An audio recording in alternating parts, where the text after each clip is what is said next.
हम हिंदू हैं, हिंदुत्व की अवधारणा में विश्वास करते हैं।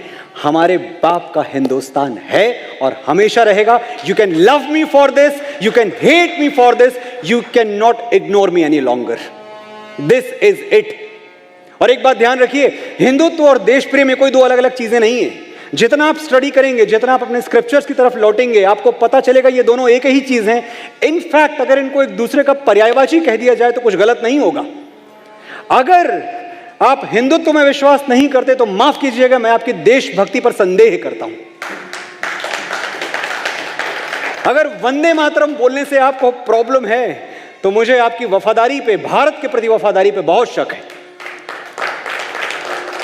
एक तरफ भाईचारे की बात होती है, हम तो भाई हैं, गले मिले जाते हैं, और दूसरी तरफ वंदे मातरम नहीं बोलेंगे। अरे जो तोले दिल के रिश्तों को बना है वो तराजू क्या, जो तोले दिल के रिश्तों को बना है वो तराजू क्या। अगर दोनों ही भाई हैं तो फिर मैं क्या, तो फिर तू क्या। ये मिट्टी तेरी भी मां है, ये मिट्टी मेरी भी मां है, तो मां को सर झुकाने में मुसलमान और हिंदू क्या।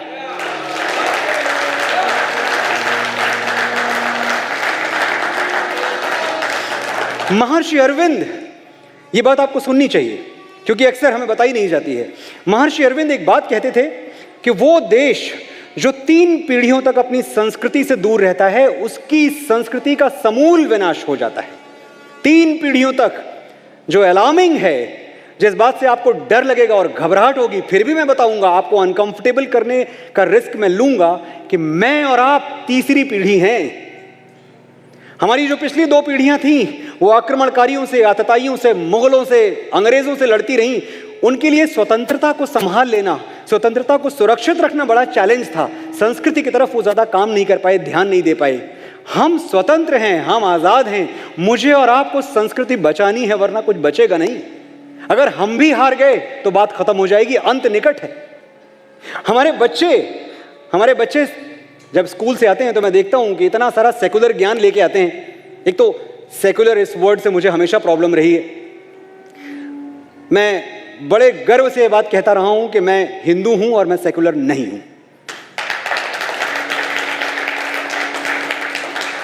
अब अगर कहीं कोई कानूनी धारा है जिससे यह लगता है कि यह बात जो मैं कह रहा हूं ये गलत है, ये मुझे पेनलाइज किया जाना चाहिए, मुझे कहीं किसी जेल या सलाखों के पीछे फेंक देना चाहिए, तो ये देश देख ले, संविधान देख ले, लेकिन मैं अपने आप को सेकुलर नहीं मानता हूं और जीवन भर नहीं मानूंगा। ये हमारे बच्चे आते हैं, इनको कोई बताए कि स्वामी विवेकानंद कहते थे गर्व से कहो हम हिंदू हैं। कम पढ़े लिखे थे, उनको सेकुलर वर्ड नहीं पता था, वो कह सकते थे कि गर्व से कहो हम सेकुलर हैं। इतने बड़े दर्शन का व्यक्ति अगर कहता है कि गर्व से कहो हम हिंदू हैं, तो हमको समझना चाहिए इसके पीछे की अवधारणा क्या थी। बच्चे आते हैं, कहते हैं अरे dad you know what, all books are equal, all religions are equal, सब बराबर है। All books are not equal, get that straight in your head. 1893 का एक किस्सा मैं आपको बताता हूं। स्वामी विवेकानंद अमेरिका गए हुए थे, शिकागो सर्वधर्म संसद में भाग लेने। आपको याद होगा उन्होंने 5 शब्द बोले थे और उन 5 शब्दों पर पूरे पश्चिमी समाज ने खड़े होकर 10 मिनट तक तालियां बजाई थी। वो 5 शब्द थे, sisters and brothers of America. America समझ ही नहीं पाया कि एक भगवाधारी जो 7 समंदर पार से आया है, हम इसके लिए भाई बहन कैसे हो गए। वसुधैव कुटुंबकम, ये हम थे। तो एक दिन स्वामी जी को लगा कि बहुत दिन हो गए हमने कुछ पढ़ा लिखा नहीं है। शिकागो में एक लाइब्रेरी थी, वहां पहुंच गए। वहां लाइब्रेरियन ने, जो एक अमेरिकन लाइब्रेरियन था, उसने देखा कि ईस्ट से एक साफा पहने हुए एक भगवाधारी आया है। उसको शरारत सूझी। उसने लाइब्रेरी के एक कोने में बहुत सारे रिलीजन्स की किताबें एक दूसरे के ऊपर स्टैक करके रख दी।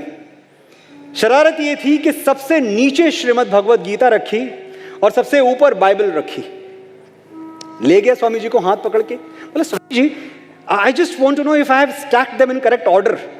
ये क्रम सही है क्या जो मैंने लगाया है। स्वामी जी ने देखा, सबसे ऊपर बाइबल, सबसे नीचे भगवत गीता। स्वामी जी ने कहा हाँ बिल्कुल सही क्रम है, ऐसा ही होना चाहिए, this is the correct order. Librarian ने कहा I think you didn't notice I have kept Bible at the top and Bhagavad Gita at the bottom. Swami ji ने कहा एग्जैक्टली ऐसा ही होना चाहिए, क्योंकि श्रीमद् भगवत गीता संसार की हर किताब के लिए आधारशिला है, नींव का पत्थर है।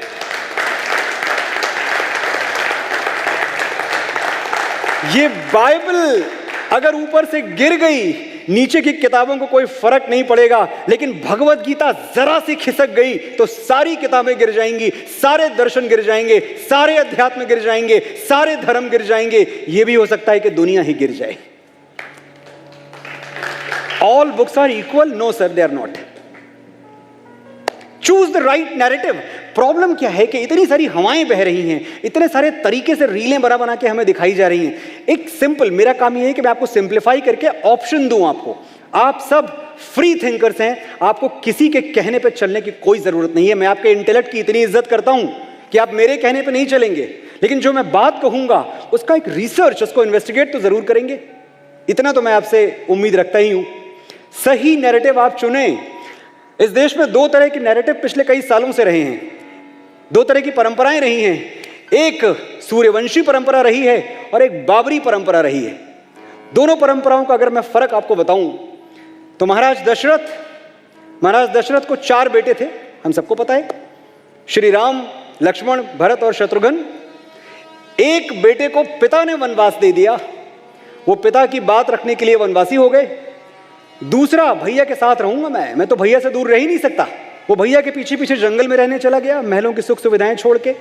तीसरा, शत्रुघ्न, अन्न जल त्याग दिया कि जब तक हमारे भैया लौट के अयोध्या नहीं आए मैं एक दाना अन्न का ग्रहण नहीं करूंगा। और भरत चले गए चित्रकूट अपने भाई को मनाने। जब भाई नहीं आए तो एक थाली में उनकी खड़ाऊं ली और वो खड़ाऊं सर पे रख के वापस अयोध्या ले आए।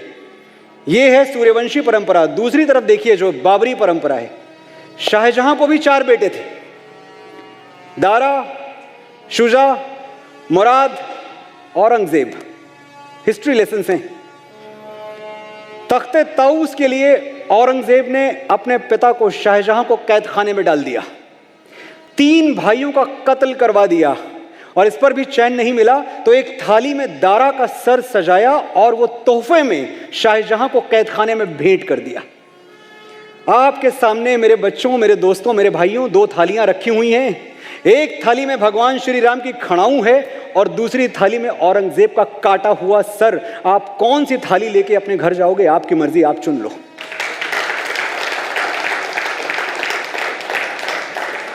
ये जो एक आइडियोलॉजिकल सबवर्जन हुआ है, बड़ा एक टेक्निकल टर्म है लेकिन आप जान लें, न्यूज चैनल पे तो आप बोल ही सकते हैं।